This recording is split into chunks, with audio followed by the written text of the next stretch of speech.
Abhik phone কৰি ক'লে দেৱযানী আৰু অৰ্ণৱৰ বিয়াৰ খবৰ। আনফালে দেৱযানী আৰু অৰ্ণৱৰ হ'ল ডাঙৰ অঘটন।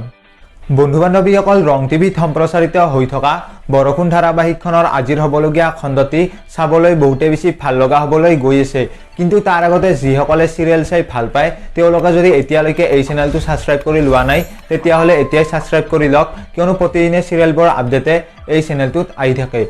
দেৱযানী আৰু অৰ্ণৱৰ বিয়াখনৰ কথা আজি মাকে গম পাব আৰু মাকে গম পোৱাৰ লগে লগে এতিয়া মিকুৰ ওচৰলৈ যাব আৰু মাকে মিকুক সকলোবোৰ কথা ক'ব দেৱযানী আৰু অৰ্ণৱৰ বিয়াৰ কথা। আৰু মাকে অকণমান বেয়া লাগিব, কাৰণ যিহেতু এতিয়া অৰ্ণৱৰ বিয়াখন তেনেকৈ হৈ গ'ল আৰু লগতে অৰ্ণৱৰ বিয়াখন যদি ঘৰত ভালদৰে হ'লহেঁতেন দেৱযানীৰ লগত তেতিয়া আজি ভাল লাগিলহেঁতেন। তো সেইবোৰ কথা এতিয়া মিকু আৰু মাকে আলোচনা কৰা আপোনালোকে আজিৰ খণ্ডটিত দেখিবলৈ পাব।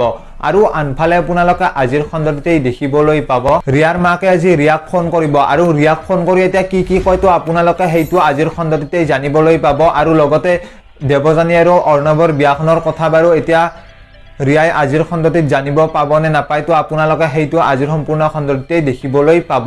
আৰু আনফালে আজিৰ শেষতে আপোনালোকে দেখিবলৈ পাব দেৱযানী আৰু অৰ্ণৱৰ এক্সিডেণ্ট হ'ব আৰু এক্সিডেণ্ট হোৱাৰ পিছত সেইজন মানুহ কোন হয়, লগতে কোনে এতিয়া বচাব আহিব আৰু যিজন মানুহে এক্সিডেণ্ট কৰিছে সেইজন মানুহে ওচৰলৈ আহিব।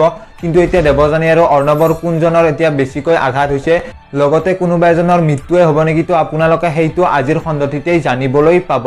তো আপোনালোকৰ কোনে কোনে এই ধাৰাবাহিকখনৰ আজিৰ হ'বলগীয়া খণ্ডটি চাবলৈ অধীৰ অপেক্ষাৰে বাট চাই আছে তেওঁলোকে এটা কমেণ্ট কৰি জনোৱাৰ লগতে ভিডিঅ'টো যদি এতিয়ালৈকে লাইক কৰা নাই লাইক এটা কৰি দিব।